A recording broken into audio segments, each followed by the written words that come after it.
think it just came out in The Economist that the data economy, look at this, data economy has taken over oil as the most impressive and important, economy that we have for the future. Now, take a step back. You and I are very data minded. Good data and bad data.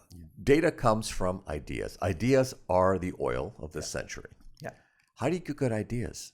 Well, you think sitting in an OR night after night after night, not taking a moment, just, working gets you good ideas? Absolutely the opposite. You have no ideas. You're exhausted. You're not thinking straight.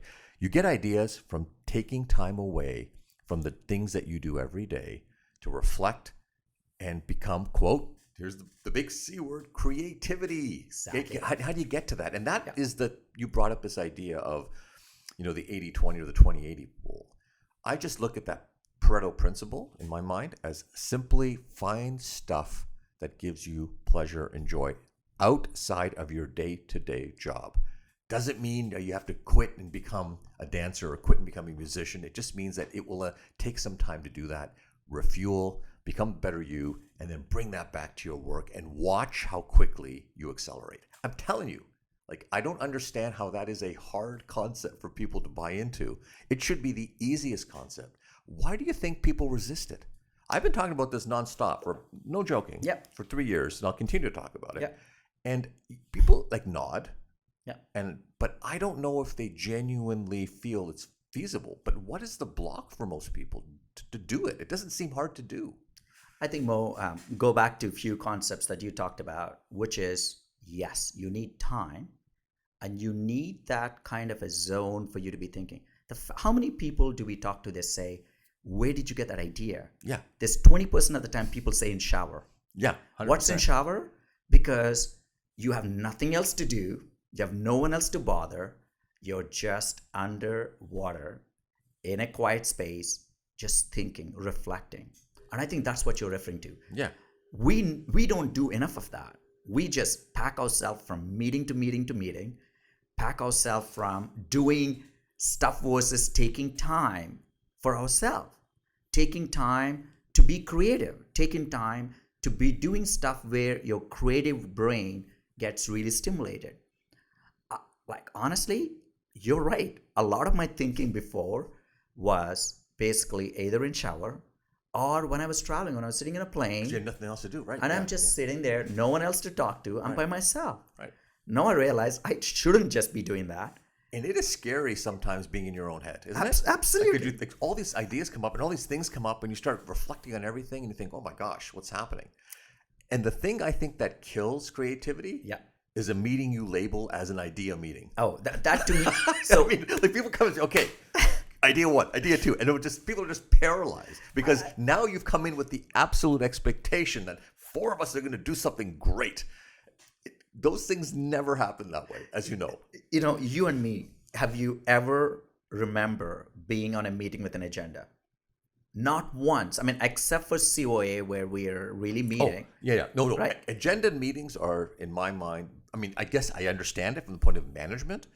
It's a killer for me. It's an anti-creativity meeting. Absolutely. Yeah. So for me, when people come and say, when they want to meet with me, it doesn't matter who, I say, let's meet. Yeah. And I have some younger colleagues that come to me, they take their pen or iPad out, they start ticking as they're talking to me. Yeah. And they finish and go, okay, Kish, let's talk now. Let's get a beer. I'm like, what do you think we were doing till now?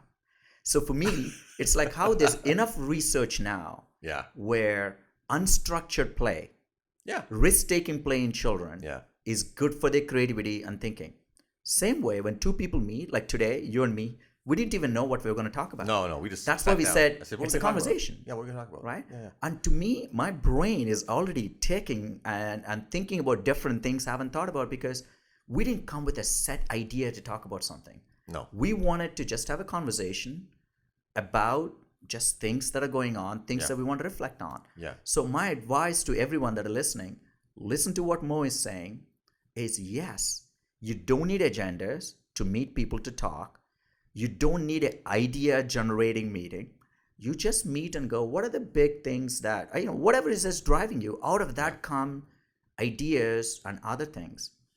As you rightly said, Mo, if there were people that were 15, 16-year-old you that have watched you, wouldn't be thinking as we talked about where we are. But what you have done is what Walt Disney and Nelson Mandela have said in a very different way. Walt Disney said it's kind of fun to do the impossible because Disney is all about fun.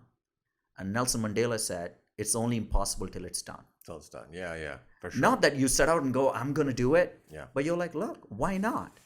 It's also very fascinating to me where individuals, you'll talk and they'll say, okay, well, the pathway to do something is write lots of this, do lots of, use data, write papers, speak, travel. If there's a recipe. Now, speaking and travel in and of itself is not, it's not an act in and of itself. It's not a goal. It is, you have to have something you want to share with people and you want to also receive from individuals, right? So the challenge I always have is, if you don't figure out ultimately what drives you, most people are, most people in our circles are capable of doing many multiple things. So the simple idea that you could have been an exceptional engineer and now you're an exceptional orthopedic surgeon and leader. Okay, there's many people like that. But where ultimately, when you are taking check of that mirror, that look in the mirror, do you have that feeling to say, I wonder if I should build in some more of my engineering, like that love I had for that particular art and craft into the work I do, right? So it's not like I have to switch gears and become an engineer, but I think all of us have that skill.